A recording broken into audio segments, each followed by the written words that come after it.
الله يعلم ما نشكو من الألم وما نعانيه من ضيق ومن سقم، لكن لنا فيه ظن لا يخيبنا، حاشاه أن ترجع الأيدي بلا نعم.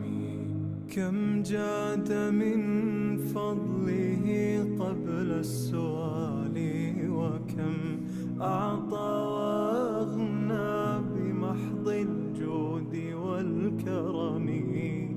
الله